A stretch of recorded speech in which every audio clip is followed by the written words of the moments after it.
Hello everyone, welcome to magnet brains. मैं Abhishek Kumar. Magnet brains अकेला एक ऐसा प्लेटफॉर्म जो आपको दे रहा है 100% free education, complete NCERT book, complete NCERT solutions और एनसीईआरटी एग्जाम्पलर आपको कंप्लीट थ्योरी और सॉल्यूशंस के साथ यहाँ पे प्रोवाइड करता है। इसी के साथ में आपको यहाँ पे तैयारी कराई जा रही है एनटीएससी एग्जाम और ओलंपियाड एग्जाम की भी।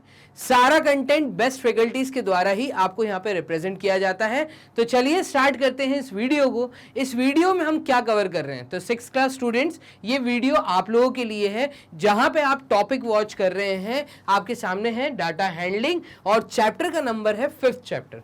तो 5th चैप्टर आपके एनसीईआरटी एग्जाम्पलर से जो कि टॉपिक है डाटा हैंडलिंग, उसका पार्ट 1 आप लोग वॉच कर रहे हैं। अब सब पार्ट 1 में आप क्या कवर करेंगे, तो इस वीडियो में आप लोग वॉच करेंगे पार्ट 1 में सारे एमसीक्यूज जितने यहाँ पे थे, फिलिंग द ब्लैंक्स और इसी के साथ में ट्रू एंड फॉल्स के क्वेश्चन।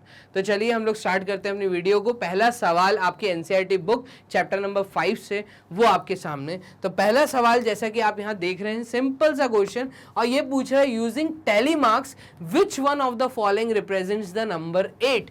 अब टैली मार्क्स होते क्या हैं, तो कंप्लीट थ्योरी आप लोगों ने उम्मीद करता हूं पूरी वॉच की होगी। नहीं तो कोई इशू नहीं, मैं यहां पे दोबारा बता देता हूं।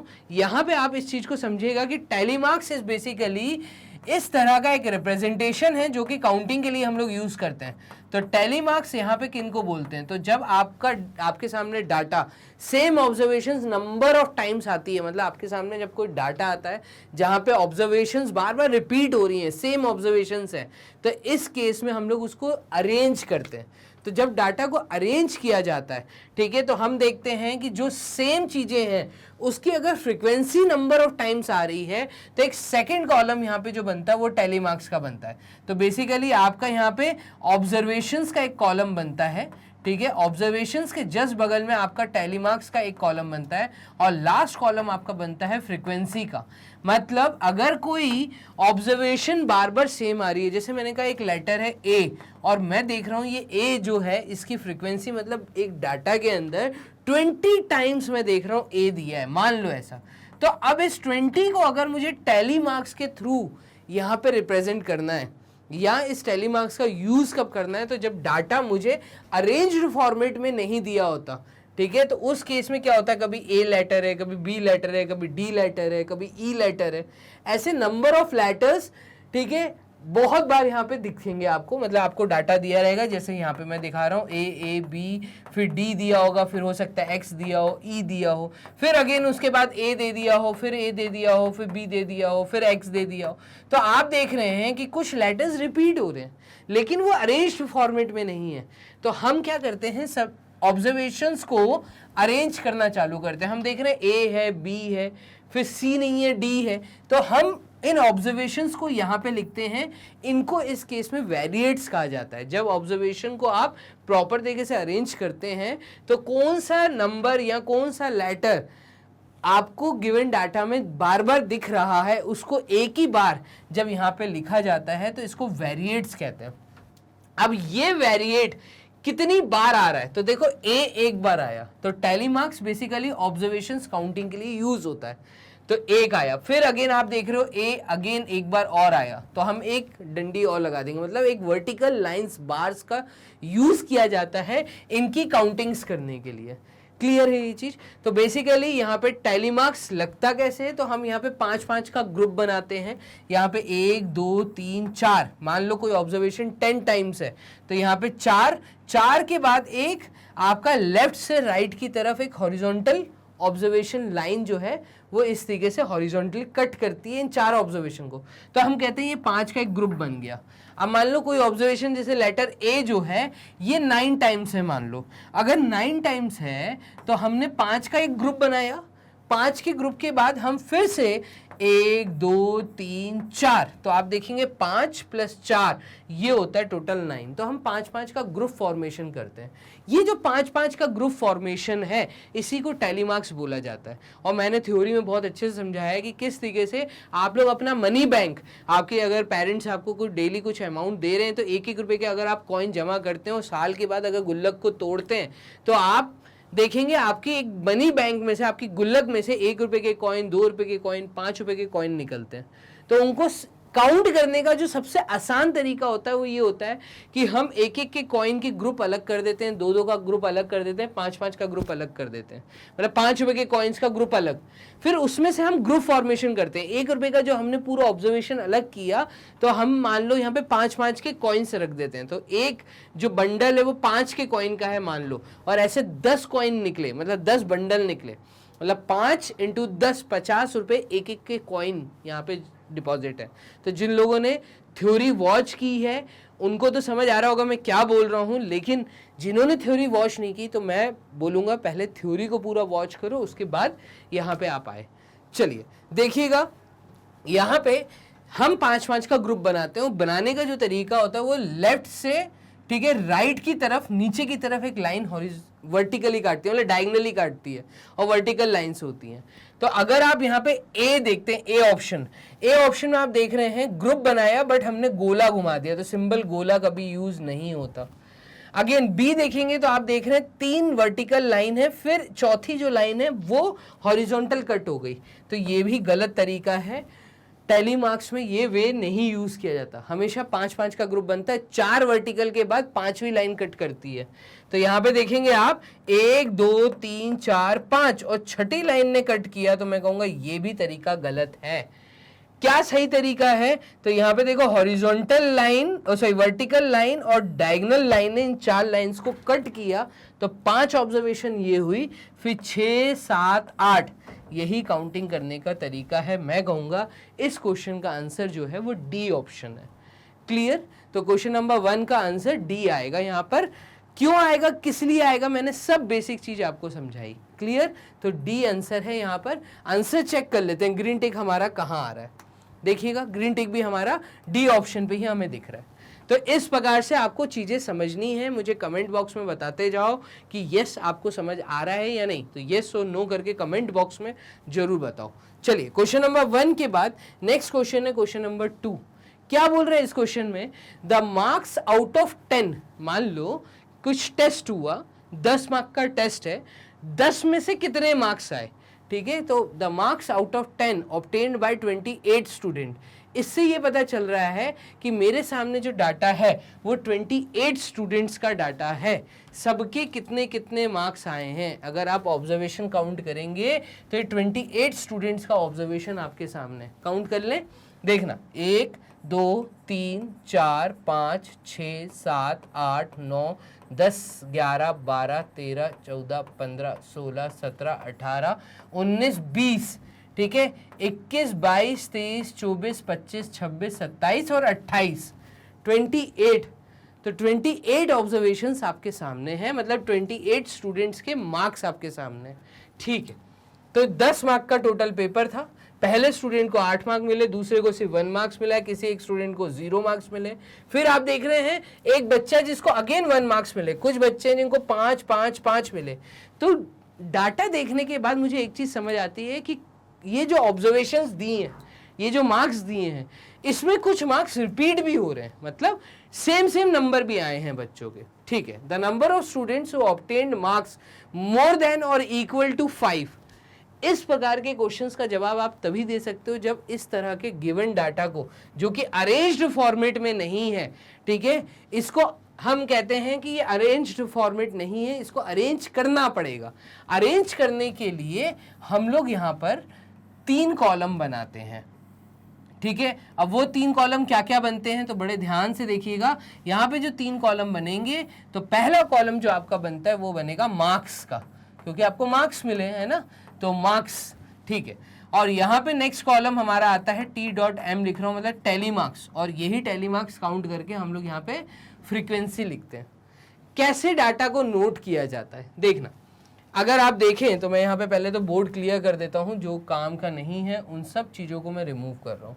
अब देखो कैसे चीज़ों को यहाँ पे हम करेंगे। सबसे पहले हम देखेंगे कौन कौन से नंबर दिए हैं। सबसे छोटा नंबर हमें दिया है 0, तो अरेंज करना है। सबसे छोटा हमें दिया है 0, देन हमें एक 1 मार्क्स भी दिख रहे हैं, ठीक है, हमें 2 मार्क्स भी दिख रहे हैं, हमें 3 भी दिख रहा है, हमें 4 भी दिख रहा है और 5 भी दिख रहा है। तो यहाँ पे मैं वेरिएट्स लिख देता हूँ, 0 1 2 3 4 5। हमें 6 मार्क्स दिख रहे हैं, यस दिख रहे हैं, 7 भी दिख रहा है, 8 भी दिख रहा है, 9 भी दिख रहा है और 10 मार्क्स भी दिख रहे हैं। तो सबको मैंने एक अरेंज्ड फॉर्मेट में, कैसे, छोटे से बड़े की जगह, ठीक है, इंक्रीजिंग ऑर्डर में मैंने अरेंज किया। तो 0 1 2 3 4 5 6 7 8 और 9 और लास्ट 10, इनको इस केस में जब मैं कॉलम में डालता हूं इनको वेरिएट्स बोला जाता है। क्या बोला जाता है? वेरिएट्स। यहां लिख देते हैं। अब देखिएगा, अब मैं क्या करूंगा, टैली मार्किंग कैसे करनी है, तो यहाँ पे 0, अगर आप देखना चालू करें तो आपको 0 कहाँ कहाँ दिख रहा है उसको टिक कर देते हैं। एक 0 यहाँ दिखा तो सबसे पहले 0, या ऐसे ना करके आप पहले ऑब्जर्वेशन से चालू करो। देखो पहला ऑब्जर्वेशन है 8 है ना, पहला ऑब्जर्वेशन। तो 8 के सामने मैं एक बार लगा दूंगा, एक वर्टिकल लाइन लगा दूंगा। 8 एक ऑब्जर्वेशन हो गया, यहाँ पे भी टिक कर रहा हूँ। अगेन 1 के सामने मैं अगेन एक बार लगा दूंगा, ठीक है। तो ये बार इसी तरीके से लगे, मतलब 1 जो ऑब्जर्वेशंस है उसको मैंने काउंट कर लिया, यहाँ पे टिक करूंगा, वहां पे बार लगाता चलूंगा। सॉरी, इसके बाद दिया है 2, तो 2 के सामने अगेन मैं एक बार लगाऊंगा, ठीक है, 2 पे टिक कर दूंगा। फिर दिया है 6 555, तो 6 के सामने एक ऑब्जर्वेशन, 6 एक ऑब्जर्वेशन हो गई। 5 3 बार दिख रहा है इसलिए 3 बार लगाए, ठीक है। तो यहाँ पे 5 तक मैंने एंट्री कर ली है। फिर है 0 1 9, तो देखो 0 एक ऑब्जर्वेशन है, 1 एक ऑब्जर्वेशन है और 9 एक ऑब्जर्वेशन है। क्लियर? तो 0 1 एंड 9 हो गया। फिर है 7 8 0, तो 7 8 दूसरी बार दिख रही है पूरी यहाँ तक जहाँ तक मैं आया हूँ, और 0 भी मुझे सेकेंड बार दिखा, तो 7 8 0 ये हो गया, ठीक है। फिर दिख रहा है 5 8 3, तो 5, ठीक है, 8 और फिर इसके बाद दिख रहा है एक 3, ठीक है, तो 5 8 3। फिर दिया है 0 8 10 10, तो 0 8, ठीक है, और 10 10, तो 10 दो बार ऑब्जर्वेशन दिखा इसलिए 2 डंडी, तो 0 8 10 10। और फिर दिया 3 4 8 7, तो 3, ठीक है, 4, फिर 8, ठीक है, और यहाँ पे 7। तो देखेंगे आप 3 4 8 7, और 8 के सामने देखो मैंने एक ग्रुप बना दिया, 5 ऑब्जर्वेशन, मतलब यहां से यहां तक जहां तक मैं आया हूं 8 5 टाइम्स आ चुका है, ठीक है। अगेन उसके बाद फिर से 8 है, मतलब ये 6th ऑब्जर्वेशन है, ये 6th। फिर एक 9 है, फिर 2 है, तो 9 और फिर इसके बाद 2 है, ठीक है, और लास्ट में एक ऑब्जर्वेशन दी है 0, ठीक है। इससे ये समझ आता है कि भाई जो 0 है, 4 वर्टिकल लाइंस, मतलब इसकी फ्रीक्वेंसी इस पूरे में ऐसे कितने बच्चे हैं जिनको 0 मार्क्स मिले, तो ऐसे 4 बच्चे हैं, वही फ्रीक्वेंसी बता रहा है, ठीक है। ऐसे कितने बच्चे जिनको सिर्फ 1 मार्क्स मिले, ऐसे 2 बच्चे हैं। अगेन ऐसे कितने बच्चे जिनको 2 मार्क्स मिले हैं, तो ऐसे अगेन 2 स्टूडेंट्स हैं। ऐसे कितने बच्चे जिनको 3 मार्क्स मिले, तो ऐसे 2 बच्चे हैं। तो देखो मैं यहाँ पे कुछ नहीं कर रहा, मैं बार्स को काउंट करता जा रहा हूँ और काउंट करके फ्रीक्वेंसी वाली एरिया में लिखता जा रहा हूँ। क्लियर है ये चीज? देखिएगा 4 सिर्फ एक बच्चे को मार्क्स मिले, 5 कितने बच्चों को मिले हैं, तो 5 मार्क्स 4 बच्चों को मिले, ये रहा 5, ठीक है। फिर 6 एक ही बार है, तो मतलब एक ही बच्चे को 6 मार्क्स मिले। 7 मार्क्स 2 बच्चों को मिले हैं, तो यहाँ पर मैं लिखूंगा 2। क्लियर ये चीज? ऐसे ही यहाँ पे देखिएगा 5 और 6, तो 8 मार्क्स मिले हैं 6 बच्चों को, ठीक है। 9 मार्क्स मिले हैं सिर्फ 2 बच्चों को, ठीक है, और 10 मार्क्स मिले हैं अगेन सिर्फ 2 ही बच्चों को। आप जब इस पूरी फ्रीक्वेंसी के कॉलम का एडिशन करेंगे तो आप देखेंगे 28 ही आंसर आएगा। कितने बच्चे थे, कितनों की ऑब्जर्वेशंस आपने ली, तो यहाँ पे फ्रीक्वेंसी के कॉलम में सम टोटल वही 28 यहाँ मुझे दिखेगा, ठीक है। देखना 4 + 2 = 6, 6 + 4 = 10, 10 + 7 is 17, 17 + 2 is 19, 19 + 1 is 20, 25 और 25 के बाद 2, तो 26, 27 और 28। देखना मैं फिर से एक बार देख लेता हूँ, तो 4 और 2 6, 7 8 9 10 11 16 17, 17 और 2 19, 19 और 1 20 और 25, 25 और 4 29 आ रहा है, लेकिन हमें तो 28 स्टूडेंट दिए थे। अब देखो यहाँ कहीं ना कहीं हमसे हुई है गलती, एक बार चेक कर लेते हैं। देखो 4 डंडियाँ यहाँ है तो 4, 2, फिर 2, फिर 2, फिर 1, फिर ये 4, तो यहाँ पे देखो 4 डंडियाँ थी, मैंने 5 लिखा हुआ है, तो यहाँ पे आएगा 4। अब आप टोटल करेंगे तो 28 स्टूडेंट्स आ रहे हैं। आप देख रहे हो क्यों ज़रूरी है, यहाँ पे मैंने गलत एंट्री कर दी थी, 4 वर्टिकल लाइंस हैं, यहाँ पे मैंने 5 लिख दिया था, तो यहाँ पे देखो सम टोटल 29 आ रहा था, जबकि बच्चे कितने 28। तो यही तरीका है जो आपको सारी चीज़ें क्रॉस मतलब आपको चेक भी करवा देगा, वेरीफाई भी करवा देगा। क्लियर? चलिए यहाँ पे देखिएगा, अब हमें क्या करना है, तो कुल मिला के अब हमें देना है क्वेश्चन का जवाब। सवाल क्या है, कितने बच्चे ऐसे हैं जिनको मार्क्स मिले हैं ज्यादा, मोर देन या बराबर 5 के? ऐसे कितने बच्चे हैं जिनको 5 से ज्यादा या 5 मार्क्स मिले हैं? ठीक है, तो 5 मार्क्स देखो 4 बच्चों को मिले, तो 4 प्लस फिर 4 से ज्यादा तो 1, 6 मार्क्स। ठीक है, 1, 2, 6, तो 1 + 2 + 6। ठीक है, तो 1 + 2 + 6 + 2 + 2। ठीक है, तो यहाँ पे फाइनली ये आपका +2 + 2, तो कितने बच्चे निकले जिनको 5 मार्क्स या 5 से ज़्यादा मिले हैं? तो आप इसका सम टोटल कर दो। ठीक है, और यहाँ पे सामने लिख दो नंबर ऑफ स्टूडेंट्स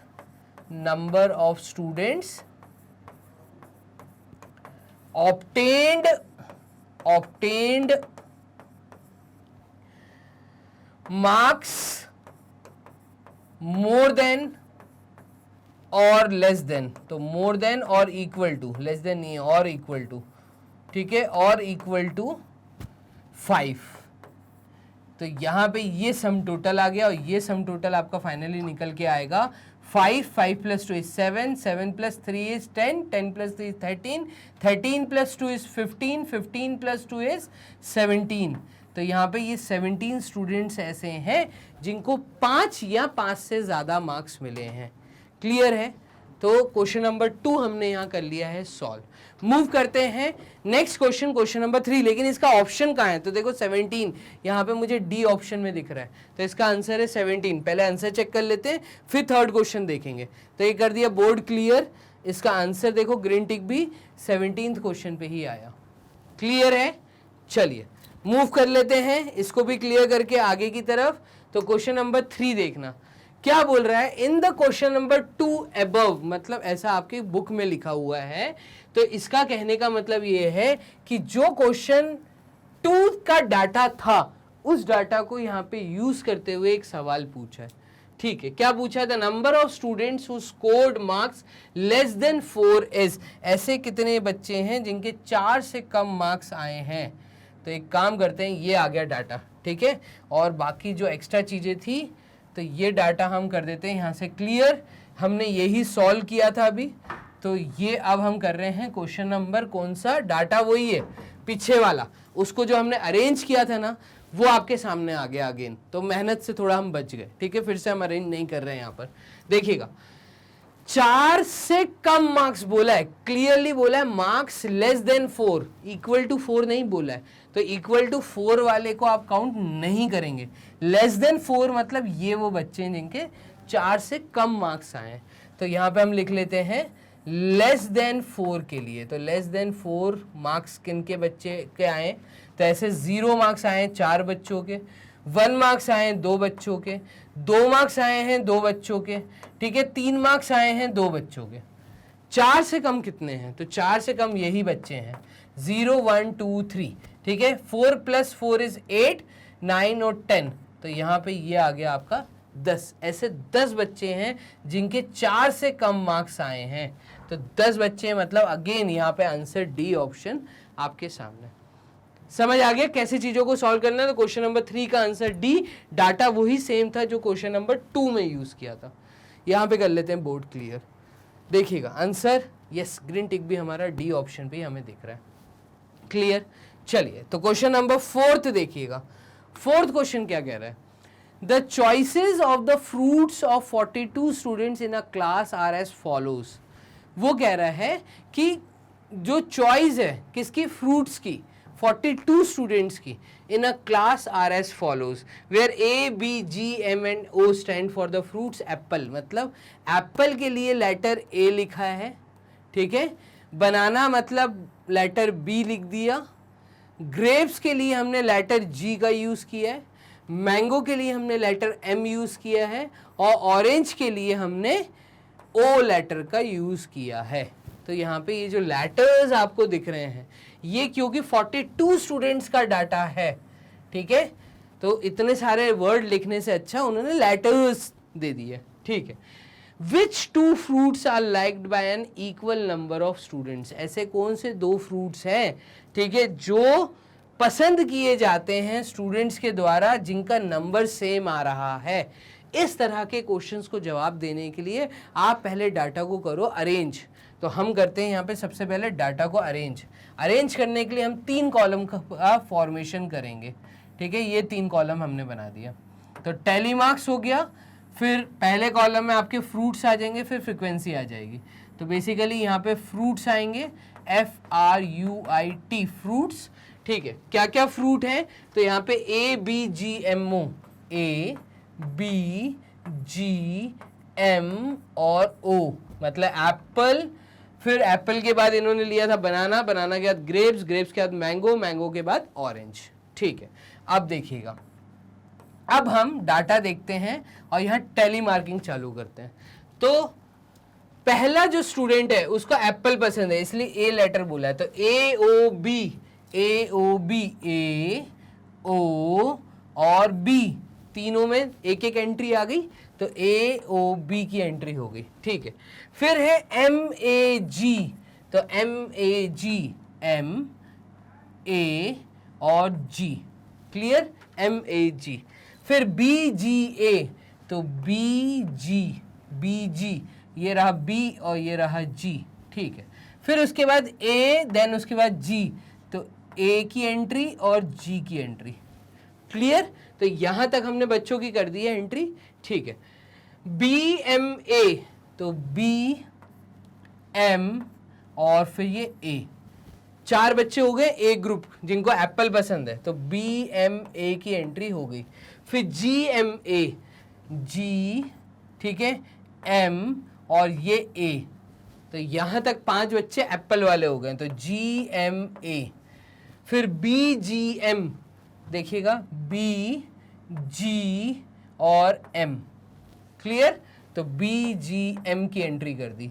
फिर है B, तो B अगेन ये रहा B की एंट्री हो गई, ठीक है। तो यहाँ पे देखो आप लोग कैसे ग्रुप फॉर्मेशन करते जा रहे हो, तो 4 वर्टिकल लाइंस के बाद एक डायगोनल लाइन जो है वो ऑब्जर्वेशन बता रही है, तो टोटल 5 ABG एप्पल, एप्पल के बाद बनाना, बनाना के बाद ग्रेप्स, ये बच्चों की एंट्री देखो 5 का ग्रुप आ गया। अब इसके बाद AOM, तो AOM अगेन A फिर O और फिर M, तो M के लिए यहाँ पे इस तरीके की डंडी लगेगी 5वां, ठीक है, ये वाली हॉरिजॉन्टल मतलब वर्टिकल लाइन नहीं लगेगी, डायगोनल लगेगी, ठीक है। तो देखो आपने AOM की एंट्री कर ली, यहाँ पे AOM की एंट्री हो गई है, ठीक है। इसके बाद OGB OG और ये B, ठीक है, तो OGB की एंट्री हो गई। फिर है OMG, O M और फिर G, तो OMG ये एंट्री हो गई OMG। फिर है A एप्पल, एप्पल का एक और स्टूडेंट आ गया, बहुत बढ़िया। चलिए उसके बाद देखिएगा लास्ट लाइन बची है हमारे सामने ABM, तो A B और ये M, ठीक है, तो यहाँ पे ABM की एंट्री कर दी। OMG O M और ये G, ठीक है, OMG। BAM B A और ये M, ठीक है, तो BAM। फिर OMO, तो OMO, देखिए पूरी एंट्री हो गई। अब इसके सामने ये थे टैली मार्क्स, टैली मार्क्स के बाद हमारे जो थर्ड कॉलम बनेगा, ठीक है, वो थर्ड कॉलम बनेगा फ्रीक्वेंसी का। तो FREQUENCY फ्रीक्वेंसी, इसको काउंट करके यहाँ सामने लिख दो कितने बार्स हैं। तो यहाँ पे 5 का एक ग्रुप है, 5 + 4 9, ये हो गए 9, फिर 5 + 3 ये हो गए 8, फिर 5 + 3 8, फिर 5 + 5 10 और 5 + 2 ये हो गया 7। अगर आप इनका सम टोटल करते हैं तो ये 42 आएगा। करके देख लो, देखो 3 × 8 is 24, 25, 25 + 10 is 35, 35 + 5 is 40 and 42। तो इसका सम टोटल हमारा 42 भी आ रहा है। क्लियर, इस पूरे का सम 42 आ रहा है। अब सवाल क्या था, तो where A, B, G, M and O stand for the fruits apple, banana, grapes, mango and orange respectively, which 2 fruits are liked by an equal number of students. कौन से ऐसे 2 फ्रूट्स हैं जिनको सेम नंबर ऑफ स्टूडेंट्स पसंद करते हैं। मतलब यहाँ पे अगर आप देखो कोई 2 वैल्यू ऐसी हैं जो एकदम सेम आ रही हैं, वो है 8 and 8, मतलब एक तो बनाना और ग्रेप्स, मैं ऐसा कहूँगा बनाना, ठीक है, ये 8 स्टूडेंट्स पसंद करते हैं। और ऐसे ही अगेन आप इसी डाटा को देखोगे तो ग्रेप्स यहाँ पे पसंद करते हैं अगेन 8 स्टूडेंट। तो ये सेम नंबर ऑफ स्टूडेंट्स हैं जो 2 फल पसंद करते हैं। वो 2 फल कौन से हैं, तो वही हमें बताना था। विच 2 फ्रूट्स, तो बनाना एंड ग्रेप्स। तो यहाँ पे बनाना के साथ grapes, B and G short form में आना चाहिए। तो B and G, मैं कहूँगा D ऑप्शन इसका सही ऑप्शन है। क्लियर है, तो क्वेश्चन नंबर 4 का आंसर D आएगा। बोर्ड कर लेते हैं यहाँ पे क्लियर और आंसर चेक कर लेते हैं। तो यस, देखिए ग्रीन टिक भी हमारा D ऑप्शन पे हमें दिख रहा है। चलिए यहां तक हमने 4th क्वेश्चन तक कर लिया। मूव करते हैं नेक्स्ट क्वेश्चन, क्वेश्चन नंबर 5। ये क्या कह रहा है, इसको देखिए। According to data of question 4, अब अगेन यहाँ पे क्वेश्चन नंबर 5 में क्या कह रहा है, जो आपका इससे पहले वाला क्वेश्चन था, ठीक है, मतलब क्वेश्चन नंबर 4 का जो डाटा दिया था, अगर आप उस डाटा को देखें तो सवाल ये पूछा है कि विच fruit is liked by most of the students. ऐसा कौन सा फ्रूट है जो ज़्यादा बच्चे पसंद कर रहे हैं। तो भैया वो डाटा पे आ जाते हैं, हम लोग देख लेते हैं हमने क्या अरेंज किया था, वापस ले आते हैं उस डाटा को। तो ये था वो डाटा, ठीक है, ये पूरा एक्स्ट्रा वर्क मैं यहाँ पे रब कर देता हूँ। अब यहाँ से आपका देखो डाटा यहाँ पे अरेंज्ड आपको दिख रहा है, ठीक है। तो ऐसा कौन सा फ्रूट है जो ज़्यादा बच्चों को पसंद है। आप देख रहे हैं 10 स्टूडेंट्स ऐसे हैं जिनको मैंगो बहुत पसंद है। तो यहाँ पे हम कहेंगे कि मैंगो वाला ये जो है डाटा, ठीक है, ये मैंगो मतलब C option. According to the data of question 4, which fruit is liked by most of the students, और वो फ्रूट है आपका मैंगो, सी ऑप्शन। क्लियर है, तो यहाँ पे 5 क्वेश्चन आप लोगों ने देख लिया। इसका आंसर देख लेते हैं बोर्ड क्लियर करके, इसका आंसर क्या है। तो यस, देखिए हमारा ग्रीन टिक भी सी ऑप्शन पे हमें दिख रहा है। चलिए मूव करते हैं आगे। नेक्स्ट क्वेश्चन हमें क्या कह रहा है, तो नेक्स्ट क्वेश्चन, क्वेश्चन नंबर 6 देखिए। अब यहाँ पे ही कह रहा है 5 क्वेश्चन तक तो आपके एमसीक्यू थे, क्वेश्चन नंबर 6 से लेके 13 तक ये स्टेटमेंट ट्रू एंड फॉल्स वाले क्वेश्चन है। मतलब आपके सामने स्टेटमेंट है, आपको ये बताना है लिखा हुआ जो स्टेटमेंट है वो सही है या गलत है। ठीक है, इसको स्टार्ट करते हैं। एक बार ग्राफ के बारे में बात हो रही है। तो in a bar graph the width of the bars may be unequal. अब बार ग्राफ्स होते क्या है, तो आप लोगों ने बहुत अच्छे से इस चैप्टर को में पढ़ा, बार ग्राफ्स किनको कहते हैं। बेसिकली यहाँ पे हम लोग जब डाटा को रिप्रेजेंट करते हैं थ्रू बार्स, ठीक है, तो उसको हम बार ग्राफ कहते हैं। अब यहाँ पे एक चीज आपको पढ़ाई गई थी, वो ये पढ़ाई गई थी कि यहाँ पे जो बार्स की लेंथ है वो डिफरेंट हो सकती है। ये bars according to the frequency ऊपर नीचे होते हैं, मतलब छोटे बड़े हो सकते हैं।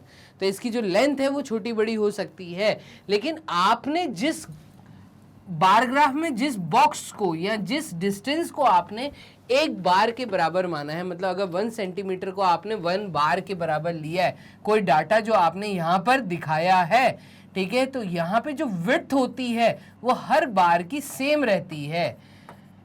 ठीक है, there is an equal width between the bars. ठीक है, तो in a bar graph the width of bars की जो विड्थ है वो चेंज नहीं हो सकती, वो अनइक्वल नहीं हो सकती, वो एक फिक्स हो जाती है। तो मैं कहूँगा ये जो क्वेश्चन है, क्वेश्चन नंबर 6, ये स्टेटमेंट, मतलब ये जो स्टेटमेंट दिया है ये एक फॉल्स स्टेटमेंट है। ठीक है, अनइक्वल नहीं होती है, इक्वल होती है। तो यहाँ पे क्या इक्वल होता है, width of the bars, unequal क्या होता है, उनकी हाइट, ठीक है, विड्थ की बात हो रही है मतलब मोटाई की बात हो रही है। चलिए, in a bar graph bars of uniform width are drawn vertically only, ये कह रहा है in a bar graph bars of uniform width, जो यूनिफॉर्म विड्थ के बार्स होते हैं उनको सिर्फ हम वर्टिकली ड्रॉ कर सकते हैं। तो ऐसा नहीं है, आपको 6th क्लास में यही सिखाया गया है कि bars can be represented as vertically as well as horizontally both, ठीक है, ये वर्टिकली हमने दिखा दिया, ठीक है, हॉरिजॉन्टली भी मतलब हम वाई एक्सिस के ऊपर भी बार्स को बना सकते हैं, ठीक है, डिपेंड करता है आप दिया हुआ डाटा, जो गिवन डाटा है, जो ऑब्जर्वेशंस हैं, आप वो कौन से एक्सिस पे ले रहे हो। तो बार्स हॉरिजॉन्टली और वर्टिकली दोनों बन सकते हैं। तो मैं कहूँगा ये भी स्टेटमेंट जो है आपका, कौन सा स्टेटमेंट, क्वेश्चन नंबर 7th में दिया हुआ स्टेटमेंट, तो ये भी एक फॉल्स स्टेटमेंट मैं इसको बोलूँगा। क्लियर है? तो bars can be drawn horizontally and vertically both, not only vertically. तो यहाँ पे वर्टिकली बोला था इसलिए हमने इसको क्या बोला है, हमने इसको बोला है ये स्टेटमेंट फॉल्स है। क्वेश्चन नंबर 8 देखिएगा क्या बोल रहा है, in a bar graph the gap between two consecutive bars may not be same.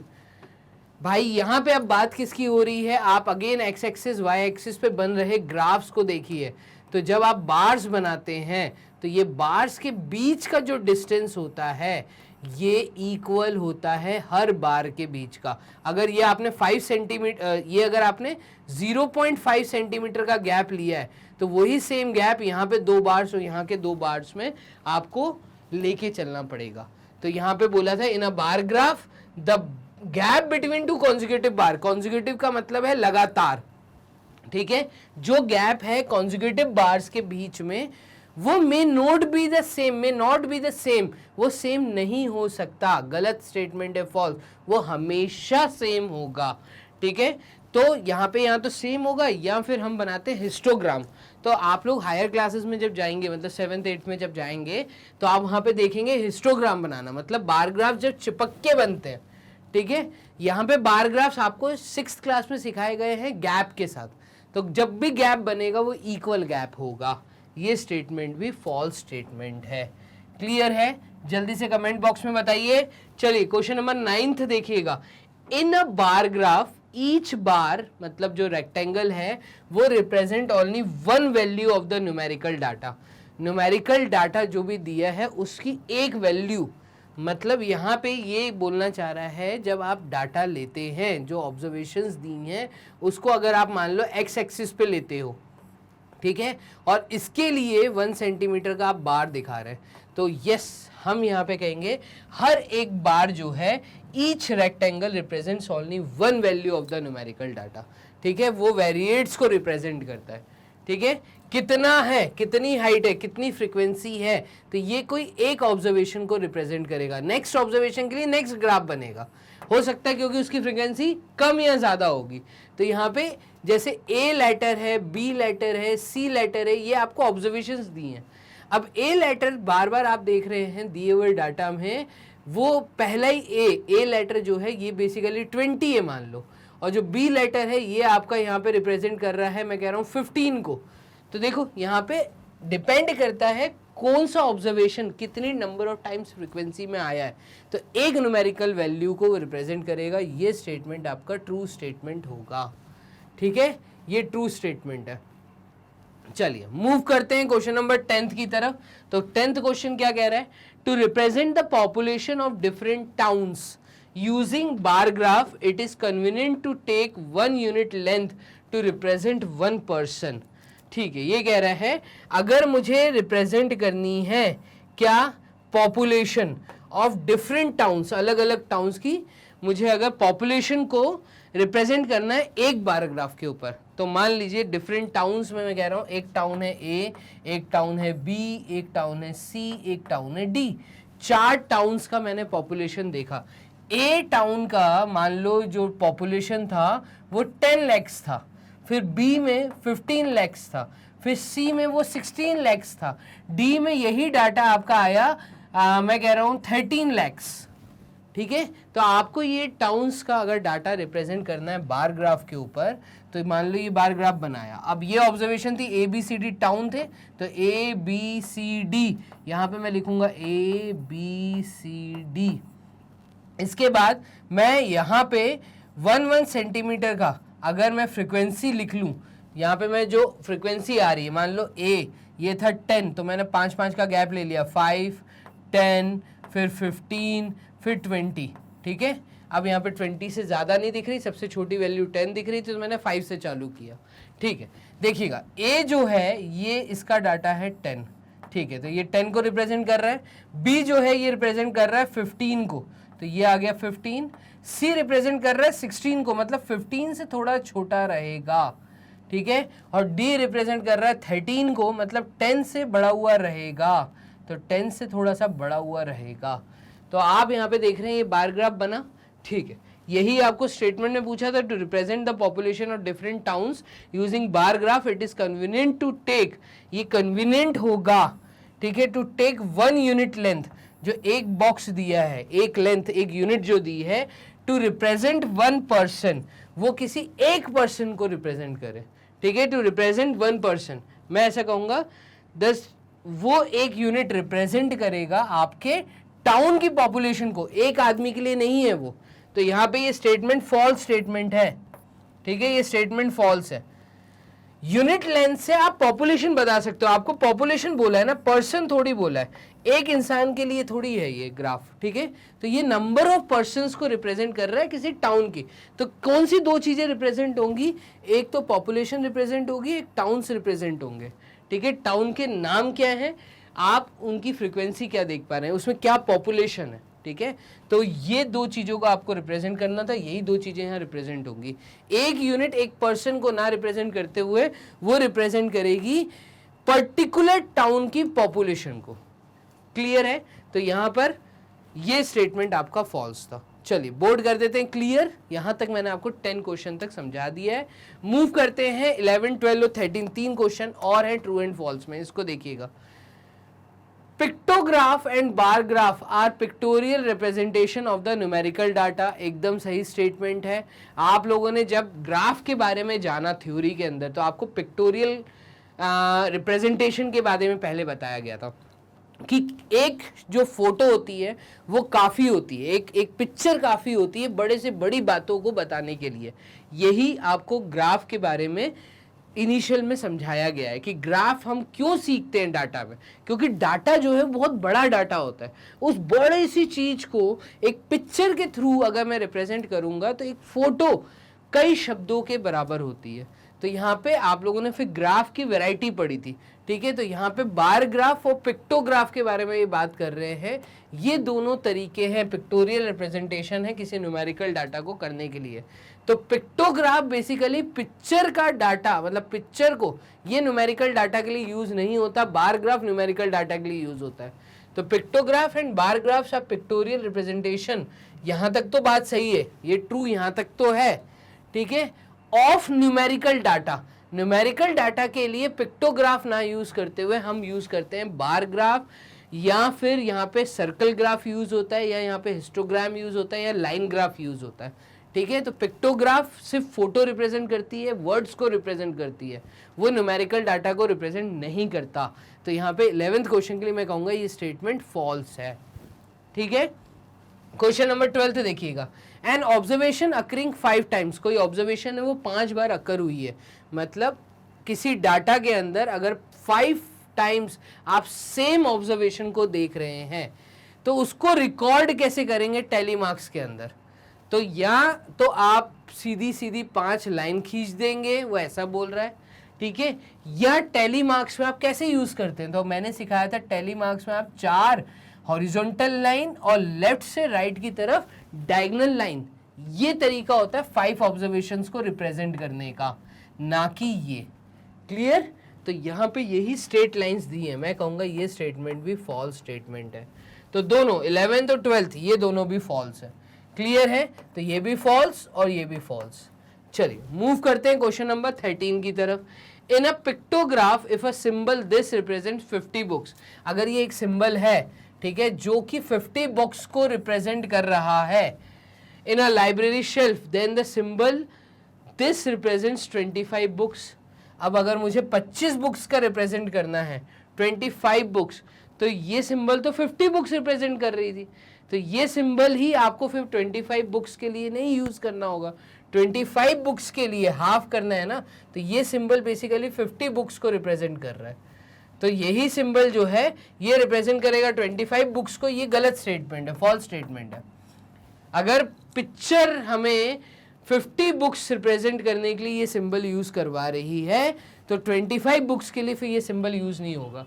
50 से ऊपर डबल बुक्स होंगी तो डबल सिंबल यूज होगा, ठीक है, यहाँ पे डबल सिंबल यूज होगा, एक बार और दूसरी बार। अब 25 बुक्स के लिए क्या करें सर, तो 25 बुक्स के लिए उन्हें दिया ही नहीं है सिंबल, 50 बुक्स के लिए ये वाला सिंबल दिया है।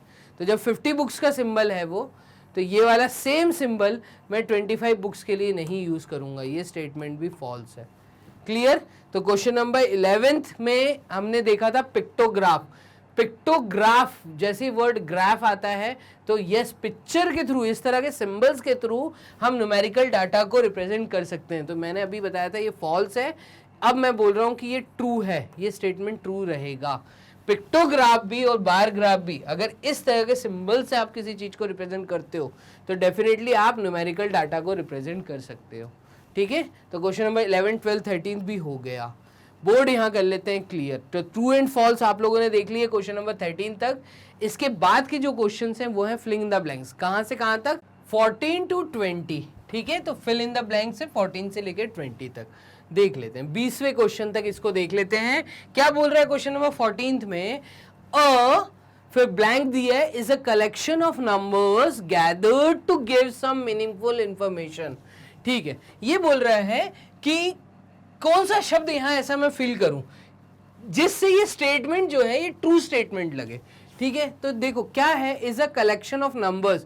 तो किसको हम कलेक्शन ऑफ नंबर्स कहते हैं, आपने एक डेफिनेशन पढ़ी थी, ठीक है। तो नंबर्स को कलेक्ट करके गैदर किया जाता है और उससे कुछ मीनिंगफुल इंफॉर्मेशन को हम लोग एब्स्ट्रैक्ट करते हैं।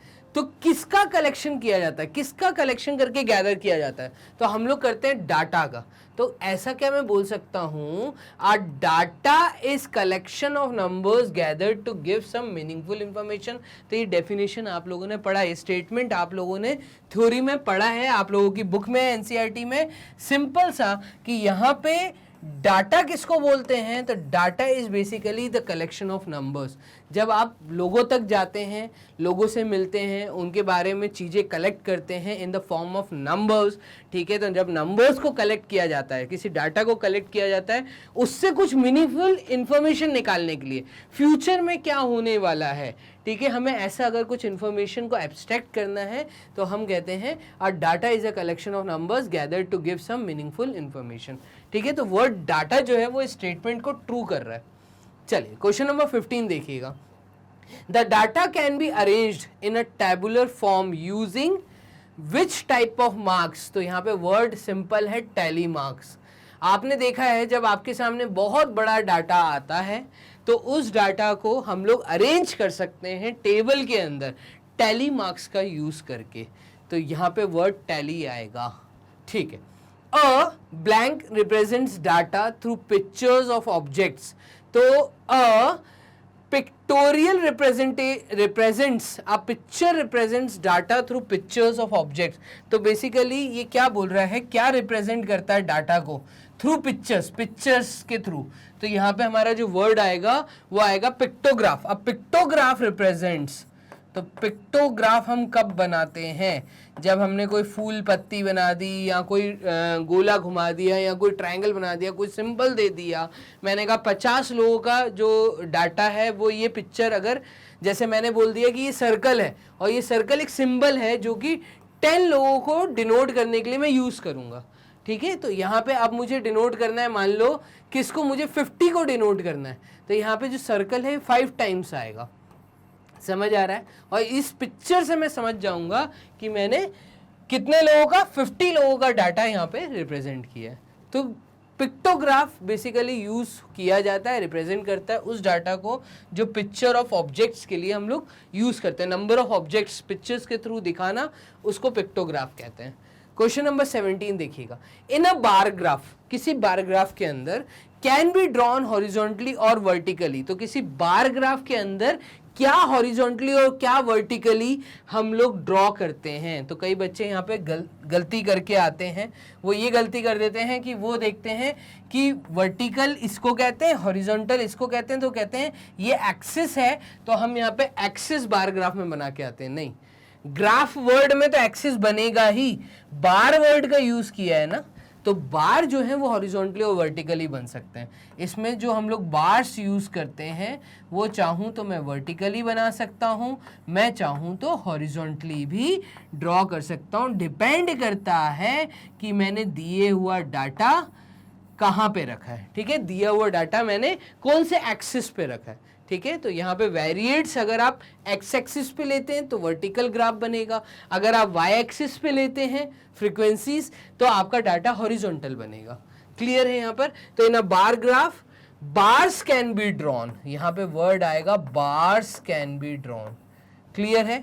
मैं बाकी एक्स्ट्रा चीजें सब यहाँ पे हटा देता हूँ। चलिए, तो यहाँ पे मैंने सब एक्स्ट्रा चीजें हटा दी हैं, इसको आप कॉपी कर लीजिए और आपकी कॉपी में, ठीक है, ये सब चीजें जो मैं समझाता जा रहा हूँ ये आप फिल कर लीजिए।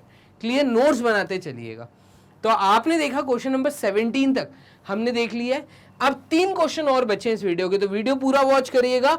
18वां क्वेश्चन क्या है? 18th, in a bar graph bars of width can be drawn. तो कैसे बार्स बनते हैं, कैसी उनकी विड्थ होती है? तो आप देखेंगे जो मोटाई होती है वो यूनिफॉर्म होती है, मतलब सिमिलर होती है, तो वर्ड यूनिफॉर्म आना चाहिए, यहाँ पे शब्द आएगा यूनिफॉर्म। ठीक है, तो in a bar graph bars of uniform width can be drawn horizontally और वर्टिकली, ठीक है, with equal spacing between them. तो यहाँ पे आएगा विथ इक्वल स्पेसिंग। तो स्टेटमेंट आपको क्या ट्रू करना है। तो देखो आप लोग देख रहे हैं फिलिंग द ब्लैंक्स या ट्रू एंड फॉल्स, आपको थ्योरी पार्ट में से आ सकता है। तो इस तरह के क्वेश्चंस आते हैं हाफ मार्क्स 1 मार्क्स में, आप लोगों को स्कूल टेस्ट स्कूल एग्जाम में ये एकदम देखने को मिल सकता है। चलिए आगे देखिएगा, an observation occurring 7 times in a data. कोई ऑब्जर्वेशन है जो 7 टाइम्स किसी दिए हुए डाटा में अकर कर रही है, is represented as using tally marks. Tally marks का अगर मुझे यूज करना है और नंबर ऑफ ऑब्जर्वेशन है 7, तो मैं किस कैसे करूंगा? तो हॉरिजॉन्टल लाइंस बनती हैं, ठीक है, ऐसे हॉरिजॉन्टल लाइंस बनेंगी। तो ये जो हॉरिजॉन्टल लाइंस टैली मार्किंग के लिए हम लोग यूज करते हैं, लेकिन टैली मार्किंग करने के लिए भी एक तरीका होता है, वो ये जो अभी तक मैं बताता हुआ हूं, वो ये कि 4 ऑब्जर्वेशन हमेशा हॉरिजॉन्टल में आएंगी, जो 5th ऑब्जर्वेशन होगी वो हमेशा लेफ्ट से राइट डायगनली इस तरीके से कटती है। क्लियर है? तो आपको ये तरीका यूज करना है। अब यहाँ पे इन्होंने बोला है an observation occurring 7 times, 7 observation है, 5 तो हमने दिखा दी, 6 और 7, ये है 7 ऑब्जर्वेशंस को यूजिंग टैली मार्क्स हम ऐसे रिप्रेजेंट कर सकते हैं। तो यही चीज हमें यहाँ फिल करनी है, 1 2 3 4, ये 5 और 6 और 7। क्लियर है? चलिए तो बोर्ड कर देते हैं क्लियर। मूव करते हैं क्वेश्चन नंबर 20 की तरफ। क्या बोल रहे हैं? In a pictograph if a symbol this represents 20 flowers. ये कोई सिंबल है, ठीक है, ये सिंबल कुछ इस तरीके से लीव्स टाइप का मैं देख पा रहा हूं जो बना है। ये सिंबल अगर 20 फ्लावर्स को दिखा रहा है, ठीक है, तो 3 लीव्स कितना डाटा रिप्रेजेंट करेंगी? तो न्यूमेरिकल डाटा हमें यहाँ फिल करना है। अगर एक फोटो 20 को दिखा रही है तो 3 फोटो यहाँ पे बेसिकली 20 + 20 + 20 60 फ्लावर्स को रिप्रेजेंट करेगा। कितने फ्लावर्स? 60 फ्लावर्स। तो इस तरीके से आपको क्वेश्चन नंबर 20 तक चीज़ों को करना था अटेम्प्ट।